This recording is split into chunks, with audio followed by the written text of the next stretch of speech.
नमस्कार। जो लोग उत्तर प्रदेश के संभल जिले में रहते हैं और अपने ही समुदाय के लिए कुछ करना चाहते हैं, उनके लिए एक बहुत बड़ी खबर है। आज हम बात करने वाले हैं यूपी संभल आंगनबाड़ी भर्ती 2026 के बारे में और इसकी पूरी प्रक्रिया को एकदम आसान भाषा में समझेंगे। तो सबसे पहली और सबसे जरूरी बात, वैकेंसी कितनी है? तो देखिए, कुल 203 आंगनवाड़ी कार्यकर्ता के पदों पर भर्ती होनी है। ये एक बहुत बड़ा मौका है ना? तो चलिए इस भर्ती से जुड़ी हर एक जरूरी बात को समझते हैं। मतलब एलिजिबिलिटी से लेकर एप्लीकेशन प्रोसेस तक सब कुछ जानेंगे। ठीक है, तो ये रहा हमारा रोड मैप। सबसे पहले हम देखेंगे कि ये आंगनवाड़ी का अफसर आखिर है क्या। फिर हम एलिजिबिलिटी की बात करेंगे कि कौन कौन अप्लाई कर सकता है। इसके बाद ऑनलाइन एप्लीकेशन की पूरी गाइड देखेंगे।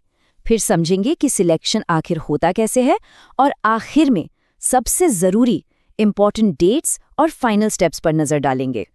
चलिए तो फिर शुरू करते हैं पहले हिस्से से और जानते हैं कि इस भर्ती की खास बातें क्या-क्या हैं। तो देखिए, ये भर्ती कौन करा रहा है? ये करा रहा है बाल विकास सेवा एवं पुष्टाहार विभाग, उत्तर प्रदेश। पोस्ट का नाम है आंगनवाड़ी कार्यकर्ता। और जैसा कि हमने बात की, संभल जिले में टोटल 203 वैकेंसी हैं। और हाँ, एक बात और जो बहुत जरूरी है, एप्लीकेशन सिर्फ और सिर्फ ऑनलाइन ही भरे जा सकते हैं। चलिए अब आते हैं सबसे जरूरी सवाल पर कि क्या ये मौका आपके लिए है। मतलब बात करते हैं एलिजिबिलिटी की। ये समझना बहुत जरूरी है कि आखिर कौन कौन इन पदों के लिए अप्लाई कर सकता है। तो सवाल यही है कि अप्लाई करने के लिए कोर रिक्वायरमेंट्स क्या हैं। चलिए एक एक करके इन सभी को देखते हैं। तो सबसे पहली चीज है एजुकेशनल क्वालिफिकेशन।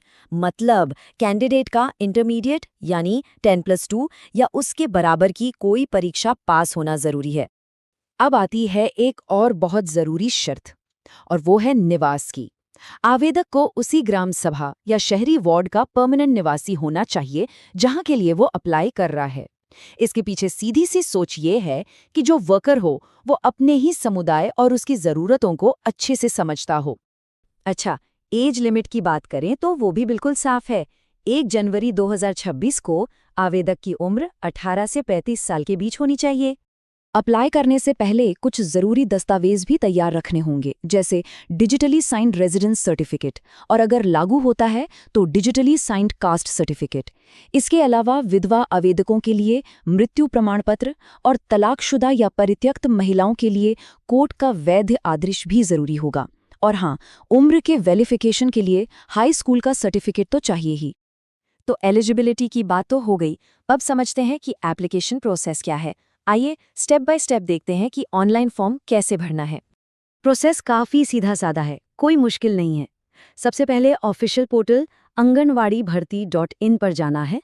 वहाँ पर संभल जिले की भर्ती का लिंक सिलेक्ट करना है।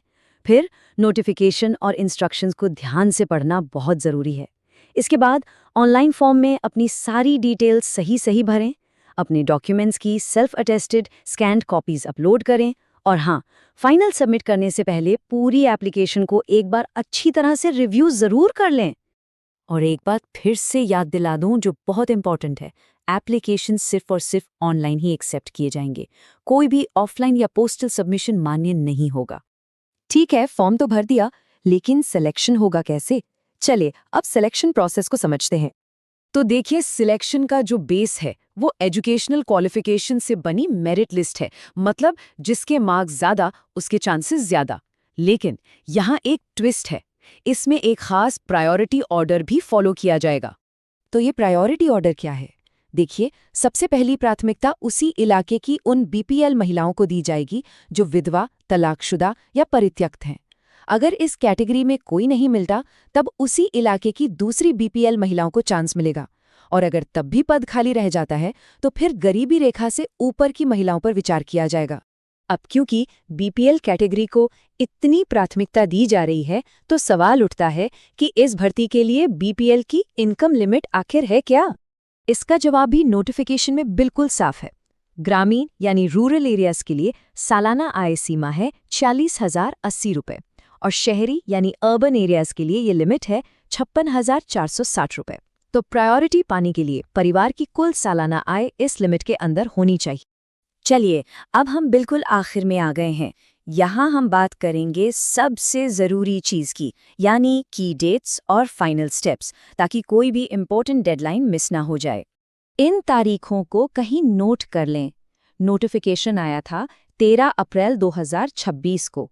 एप्लीकेशन विंडो अभी खुली हुई है और ऑनलाइन एप्लीकेशन की लास्ट डेट है 5 मई 2026, वो भी आधी रात तक। वैसे तो आधी रात तक का समय है, पर मेरी सलाह यही रहेगी कि लास्ट मोमेंट का इंतज़ार बिल्कुल न करें। ये अपने ही समुदाय की सेवा करने और उसके विकास में हाथ बटाने का एक बहुत अच्छा मौका है। तो बस ये इंश्योर करें कि एप्लीकेशन फॉर्म पूरी तरह से सही हो और समय पर सबमिट हो जाए। पूरी अधिसूचना का लिंक विवरण में उपलब्ध है।